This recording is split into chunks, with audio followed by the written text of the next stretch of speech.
தமிழக சட்டசபையில ஒரு 234 பிரதிநிதிகள் எம்எல்ஏக்கள் நம்ம சார்பாக கலந்துக்கிறாங்க அப்படிங்கிறது தெரியும். தமிழ்நாட்டில் உள்ள 234 தொகுதியில் உள்ள மக்களுடைய பிரதிநிதிகளாக அந்த 234 பேரை நம்ம தான் அங்க சட்டமன்றத்துக்கு அனுப்பி விடுறோம். சரி, நம்மளுடைய பிரதிநிதிகள், நம்ம அனுப்பிவிட்ட பிரதிநிதிகள் அங்க எப்படி பெர்ஃபார்மன்ஸ் பண்றாங்க, நமக்காக அப்படி என்ன பேசுறாங்க அப்படின்னு கூர்ந்து கவனிக்கிறதா அந்த சட்டமன்ற நிகழ்வுங்களேன்.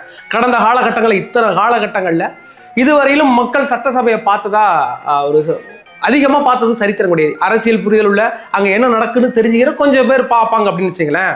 இப்போ தலைவர் விஜய் அவர்கள் பதவி ஏற்றது பிறகுதான் எல்லா இடத்துலையும் எல்லா மக்களும், பெண்கள் முதற்கொண்டு குழந்தைகள் முதற்கொண்டு அங்க என்ன நடந்துச்சு, யார் யார் என்ன பேசினா அப்படிங்கிற விஷயம் தற்போது பார்க்கப்படுகிறது. சொல்லப்போனா கடந்த காலகட்டங்களில் யார் யார் எந்தெந்த துறைக்கு அமைச்சருங்கிறது பல பேருக்கு தெரியாது. ஓ இந்த துறையா, இந்த இதுக்கு இந்த அமைச்சர், ஓ அந்த துறையா அதுக்கு அந்த அமைச்சர், கொஞ்சம் பேருக்கு தான் தெரியும். ஆனா இன்னைக்கு மேக்சிமம் தமிழ்நாட்டில் என்னென்ன துறைகள் இருக்கு, அதுக்கு யார் யார் அமைச்சர், அந்த அமைச்சர் என்னென்னலாம் பெர்ஃபார்மன்ஸ் பண்றாங்க, என்ன நலத்திட்டங்களை கொண்டு வராங்கன்னு பார்க்கறதே ரொம்ப சந்தோஷமா இருக்கு, நல்லா இருக்கு. இதுக்கு மிக முக்கிய காரணம் தலைவர் விஜய் அவர்கள் அரசியல் மைய படித்திருக்கிறாரு இந்த தமிழ்நாட்டு மக்களே அப்படிங்கிறதுல எனக்கு மாற்று கருத்து கிடையாது. பல பேர் சொல்லிட்டு தான் அரசியல் மையப்படாத கூட்டம், அரசியல் மையப்படாத கூட்டம். டேய், இதுக்கு முன்னாடி வரைக்கும் தான் அரசியல் மையப்படாம இருந்தாங்க, அரசியலை உற்று நோக்காம இருந்தாங்க. ஆனா இன்னைக்கு குழந்தைகள்லேருந்து பெண்கள்லேருந்து முடியல எல்லாரும் சட்டசபையை லைவ்ல உட்காந்து பார்க்குற அளவுக்கு ஒரு மக்கள் தயார் நிலையில் இருக்கிறாங்கன்னா அதுக்கு தலைவர் விஜய் அவர்கள் தான் காரணம். சரி, அப்படி நம்ம அனுப்பி விட்ட அந்த பிரதிநிதிகள்லாம் என்ன பண்ணுறாங்க அப்படிங்கிறதானே ஆச்சரியமா இருந்துச்சு, காமெடியா இருந்துச்சு. ஏன்னா நம்ம சைட்லேருந்து தாவேகா சைட்லேருந்து போன அத்தனை பிரதிநிதிகளும் அங்கே எப்படி பர்ஃபார்மன்ஸ் பண்ணுறாங்க அப்படிங்கிறது நம்ம எல்லாருக்குமே தெரியும். ஆனால் திமுக சைட்ல இருந்து கொஞ்சம் பேர் போயிருந்தாங்கல்ல, அவங்க பண்ண அட்ராசிட்டி கொஞ்சம் அட்ராசிட்டி கிடையாது வச்சுங்களா. அப்படி நேற்றைய தினம் முழுக்க முழுக்க சமூக வலைதளங்கள்லாம் என்னடா பார்த்தா சிடிஆர் நிர்மல்குமார் உதயநிதியை போட்டு பங்காமன்னுங்கிறாப்பல, ஆட்சி ஓட விட்டுங்கிறாப்பல, சட்டமன்றத்தை விட்டே ஓடினுங்கிறாங்கன்னு வச்சுங்களா. பாத்ரூம்ல 3 மணி நேரம் உட்கார்ந்து இந்த எதிர்கட்சி இதெல்லாம் சொல்றதுக்கு 5 நிமிஷம் ஆகாது, உட்காரணும். என்னடா கத்துற? அந்த பக்கம் பார்த்தா ஆதவரிஜினா போயிட்டு பாரபட்ச பார்க்காம எத்தனை வயசுல உள்ள எவன் எத்தனை வருஷம் எக்ஸ்பீரியன்ஸ் இருந்தாரு, திமுக அடிப்பண்டா வாடம்னா அடிப்பண்டான்னு போட்டு அடிச்சுங்கிறாப்பல.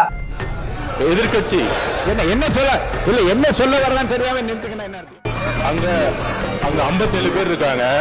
நாங்க எந்திரிச்சோம்னா சபையை அவங்க பேசவே முடியாது. எதிர்கட்சி தலைவர் பேசும்போது எதுக்குடா அவனை தொட்ட, அவன் சுடு தண்ணியிலேயே கைய விடுவான், உன்னை சும்மாவா விடுவான்.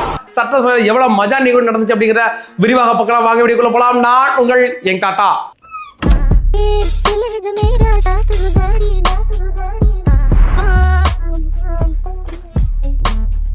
நம்மளோட வீடியோக்களை பாருங்க, நம்ம சேனலை சப்ஸ்கிரைப் பண்ணி வச்சுடுங்க, லைக் பண்ணுங்க, ஷேர் பண்ணுங்க, உங்களோட தாழ்மையான மேன்மையான கருத்துக்களை கமெண்ட் செக்ஷன்ல பதிவிடுங்க. யங் தாத்தாவின் சங்க உறுப்பினர் ஆவதற்கான யங் தாத்தா சேனலை சப்ஸ்கிரைப் பண்ணி வச்சிருங்க, மறக்காதீங்க. சரி, சிடிஆர் நிர்மல்குமார் சிடிஆர் நிர்மல்குமார் நேற்று போட்ட அந்த ஸ்ட்ரோக் இருக்குல்ல, அந்த ஸ்ட்ரோக் தான் இன்னைக்கு தமிழ்நாடு முழுக்க ட்ரெண்டிங்.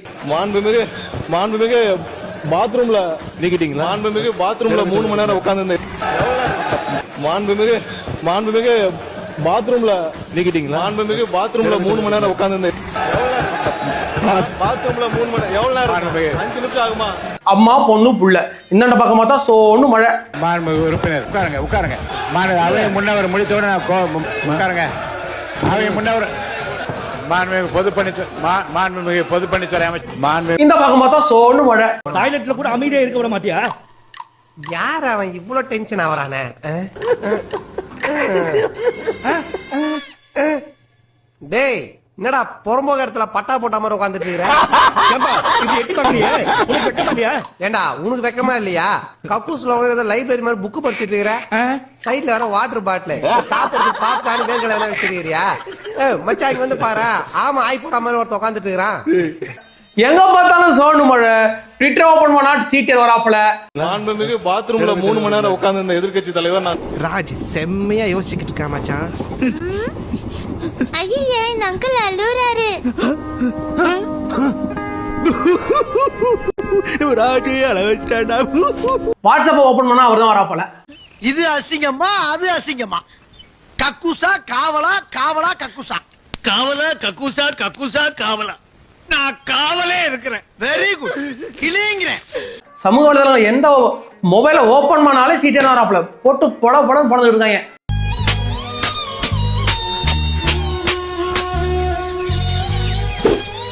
அது வீக்கெண்ட் அதுவுமாடா எங்கள்கிட்ட வந்து மாட்டுவீங்க. பிளான் பண்ணி போட்டு பொல பொலன்னு பொழந்துட்டு இருக்காங்க. பாஸ், இன்னைக்கு ஒரு முடிவோட தான் இருக்கானுங்க போல இருக்கு. என்ன எப்பவும் நம்மள விரட்டி அடிப்பானுங்க, இப்போ அடிச்சு விரட்டுவானுங்க போல இருக்கு. கக்கூஸ் மேட்ரு இன்னைக்கு வந்து தமிழ்நாடு முழுக்க பரவிட்டு இருக்கு. சொல்ல போனா இந்தியா முழுக்க இன்னைக்கு கக்கூஸ் தான் வெரி ட்ரெண்டிங். இப்பொழுது எதிர்கட்சி தலைவரும் தன் துக்கத்தை, தன் துயரத்தை, தன் மனபாரத்தை இதயத்தில் மின்னலாய் பாய்ந்த இன்னலை உங்களிடம் இறக்கி வைப்பார். இந்த கண்ணாங்க வச்சு பொண்ண குழம்ப வச்சு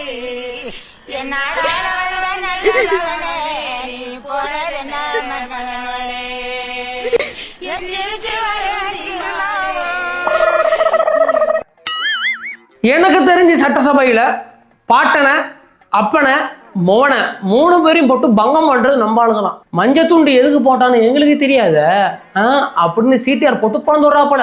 10,000 ரூபாய் காசு வச்சுக்கிட்டு ரேஞ்ச் ரோவர்ஸ் கார்ல போற ஆளுக்குலாம் எங்கள்கிட்ட அமைச்சர்கள் கிடையாதுப்பா அப்படின்ட்டு ஆலோசனை போட்டு பணம் தோட்டா போல. வரும். அதாவது நம்மளுடைய என்ன சொல்றது, தேர்தல் இதுல வந்து 10,000 ரூபாய் இருக்குன்னு சொல்லிட்டு ரேஞ்ச் ரோவர் கார்ல போகக்கூடிய அமைச்சர்கள் இங்க கிடையாது. எங்களுடைய தேர்தல் அறிக்கையில எங்களுடைய நாமினேஷன்ல என்ன இருக்கோ, அதாவது உதயநிதி அடிக்கிறது யாராச்சும் ஒரு ஆள் 2 ஆள் தேர்ந்தெடுத்து அடிப்பாங்கன்னு பார்த்தா பறங்க போறவங்கலாம் வச்சுக்கிறாங்க, சின்ன சின்ன பசங்கலாம் வச்சுக்கிறாங்க. நம்ம டிவிக்கு ரமேஷ் கனிமொழி ஒன்று இருக்குது, மன்மதன் ரெண்டு சொன்னிச்சுல அந்த அம்மா பாரபட்சம் பார்க்காம எல்லாம் போட்டு போடுங்க. அன்புக்கரசு பள்ளிக்கூடத்தை விட்டே போயிடணும்னு சாபம் கொடு.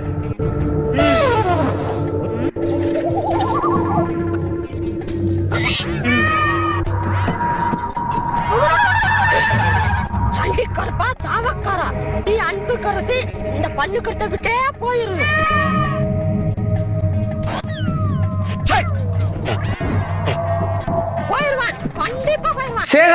சேகர் பாபுன்னு ஒரே ஒரு ஆள் தான். அந்த ஒரு ஆள் கடந்த காலகட்டங்களில் நம்மளை எப்படிலாம் உதாசீனப்படுத்துவார், மீடியாக்கள் எப்படி உதாசீனப்படுத்துவார் தெரியும். திருத்தணி கோயில்னு நினைக்கிறேன், பக்தர்கள் என்னவோ சொல்லிட்டாங்க பாப்பா அப்படின்ட்டு போனால் தலைவர் விஜய் அவர்களை வீட்டை விட்டு வெளில அடிச்சவங்க பார்க்கலாம். வரதான் போகுது. ஐயோ ஐயோ அப்படியா அப்படியா அவர் யாருங்க? அவரை தனியா எங்களை நந்து போக சொல்லி எத்தனை பேர் அவருக்கு பெரிய பாருங்க.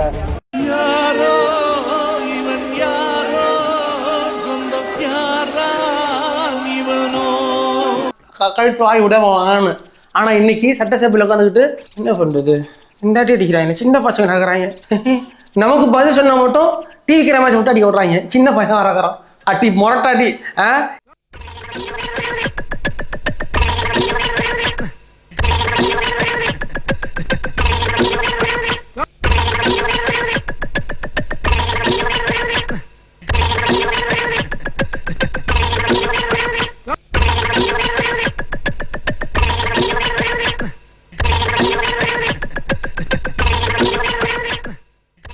அந்த மனுஷன் ஒரு மேனேஜர் குத்தாப்புல பாருங்க 2 நாளைக்கு முன்னாடி, அதாவது தலைவர் விஜய் அவர்கள் வந்தால் எழுந்துச்சு நிற்கணுமா வேண்டாமான்னு சாரா விவாதம் நடந்துக்கிட்டு இருந்துச்சு. சரி விவாதம் நடந்துட்டு அடுத்த நாள் யாரும் எழுந்திருக்க மாட்டாங்க அப்படின்னு நினச்சிக்கிட்டு இருந்தேன். நான் வாழ் மட்டும் எழுந்துச்சுன்னு இப்படி கும்பிடு போட்டார் பாருங்க. திருப்பதி கோயிலில் தேவஸ்தானத்தில் நின்று ஒரு கும்பிடு போட்ட மாதிரி கும்பிடு போட்டு கமுக்கமாக உட்காந்தாப்லையே. அப்பே தெரிஞ்சு வச்சு ஆஹா இவங்க நம்மளை ஊமை குத்தாங்க ஒரு வணக்கத்தை பட்டு வைப்போம் அப்படின்னு வணக்கத்தை பட்டு வச்சாப்புல.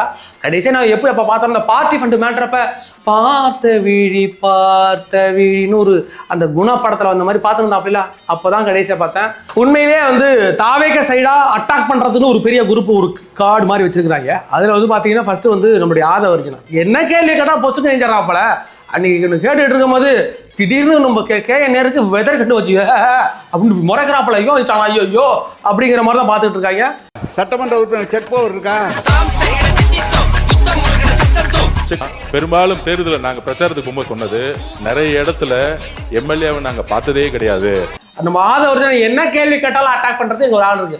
அதுக்கு பிறகு பொலிட்டிக்கல் அட்டாக் பண்றது சிடிஆர் ஒரு ஆள் உட்காந்து பேசி அதை நீ வந்து அந்த ஆள்கிட்ட வந்து தப்பிச்சிட முடியாது.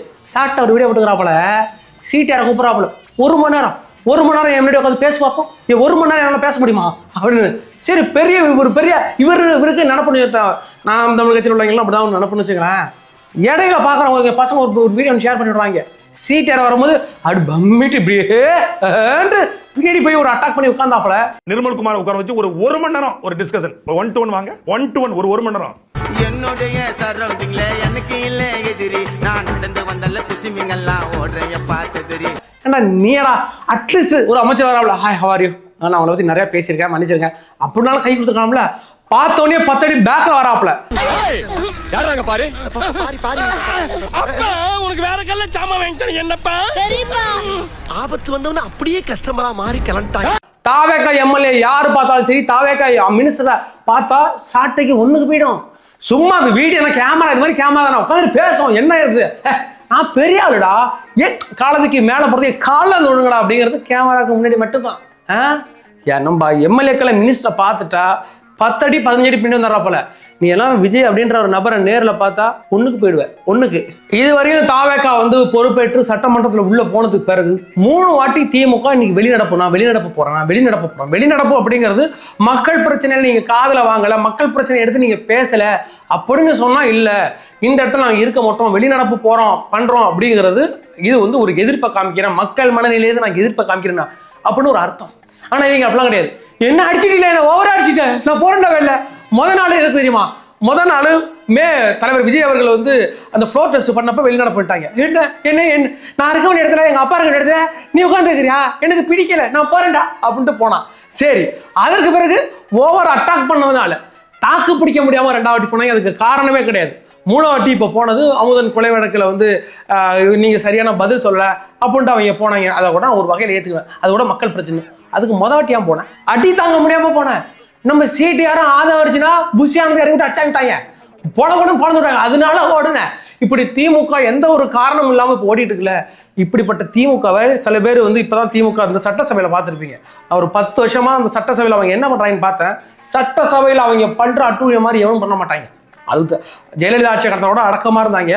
எடப்பாடி வந்து உட்கார்ந்தது பிறகு நாங்க வச்சதான் சட்டம், ஆளுங்கட்சியா இருக்கும்போது சரி எதிர்கட்சியா இருக்கும்போது நாங்க வைக்கிறதா சட்டம், யானை ஆட்டம் கொட்டம் அவ்வளவு அதெல்லாம் இன்னைக்கு அடக்கிட்டு சின்ன பசங்க வந்து 2.5 வருஷம் கூட ஆகல, அவங்கள்ட்ட இந்த அடி வாங்குறத பார்த்தா நீங்கடா ஆப்போனன்ட் பார்ட்டி வந்து நாங்க ஆளுங்கட்சியா இருக்கும் போது கூட சாஃப்டா இருப்போம், எதிர்கட்சி ஆயிட்டோம் வேற லெவல்ல இருப்போம் அப்படின்னு பீல் அவுட் இருந்தாங்க.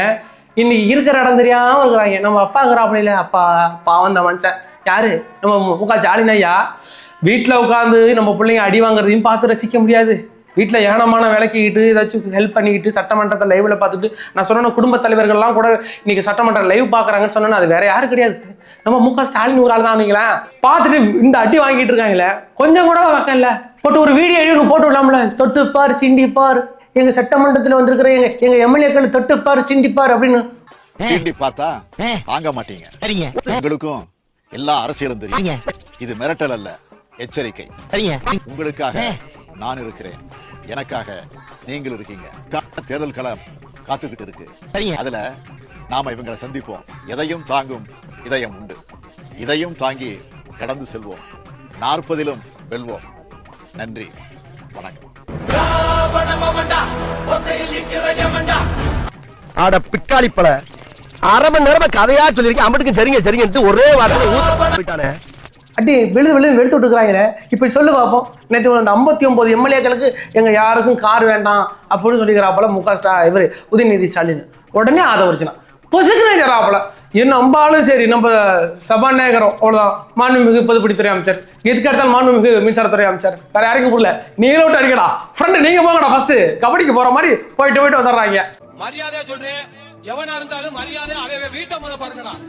ஊருக்குள்ள வந்துட்டேடா, நல்ல நாள் பொழுது நாங்க தேர்தல் உடனே எஞ்சோட கேட்டுவிடா போல. சரி, அரசு பங்களா வேணும்னு பொதுப்பணித்துறை அமைச்சர்கிட்ட என்கிட்ட தான் உதயநிதி ஸ்டாலின் மனு கொடுத்து பங்களா வாங்கினாரு. உங்க வீட்டில் தான் 3 வீடு இருக்கு, உங்களுக்கு பெரிய வீடு ஒன்று இருக்கு, சின்ன வீடு ஒன்று இருக்கு. ஐ மீன் அவங்க அப்பா ஒரு பொம்பளை வச்சுங்கிறாரா?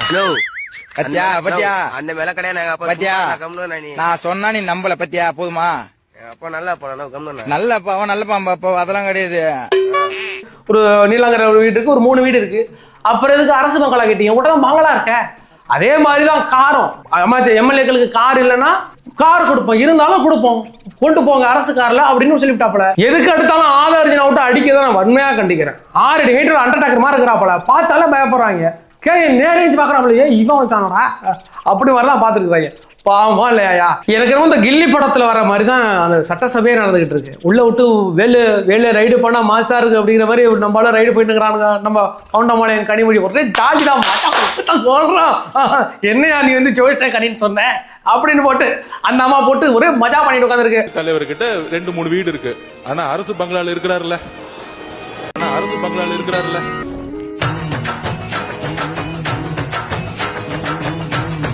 பூண்டி கலைவான ஏ வா வா வா வா வா வா வா அப்படின்னு கத்திக்கிட்டு இருக்கட்டும்.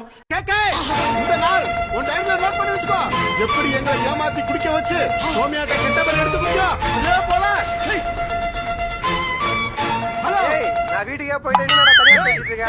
சட்டமன்றம் அப்படிங்கிறது ரொம்ப ஜாலியா ஃபன்னா ஜாலியா போயிட்டு இருக்குது. இன்னும் அடுத்தடுத்த வாரங்கள்ல இதற்கு பிறகு திமுக டயர்ட் ஆயிட்டாங்க. இதுக்கு பிறகு இந்த தாவேகா எம்எல்ஏக்கள்கிட்டயோ இல்லை யார்கிட்டையும் பேசி ஜெயிச்சிடலாம் அப்படின்ற நம்பிக்கையில அவங்க இழந்து போயிட்டாங்க.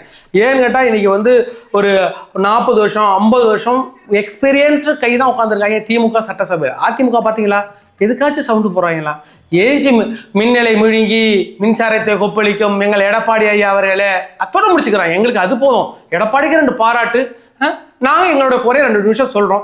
எதிர்த்து பேசணும் நாங்கள் உட்காந்துரும், அமைதியாக உட்காந்துரும். நீங்க எதுவும் பேசிட்டு போங்க அப்படின்னு எவ்வளவு சைலண்டா உட்காந்துருக்காங்க. இவங்க நான் எதிர்கட்சி பீரியட்ல உட்காந்துருக்கேன்டா, எதிர்கட்சி சீட்ல உட்காந்துருக்கப்ப நான் எதிர்த்து கேள்வி கேட்பான்னு கேட்டதுக்கு தான் அடின்னு ஒரு வாரம் வச்சு அடிச்சு சாவடிச்சு இப்ப வெளில விட்டுக்கிறாங்க. அடிச்சு ஓடுறாங்க. எதுன்னு இதெல்லாம் தெரிச்சு ஓடுறாப்பல, ரன்னிங் ரேஸ்ல ஓடிங்கிறாப்பல, உசேன் போல்ட் ஓடிங்கிறாப்பல, போய் நேரம் அப்பா அன்புள்ள அப்பா அப்பா உன் போலே யாரும் இல்லை செட்டமென்றதிலே அப்படின்னு பாட்டு பாடாலும் ஆச்சரியப்படுறதுக்குள்ள அந்த அளவுக்கு ஓட்டம் ஓடி உட்காந்து அழுந்துக்கிறாங்க.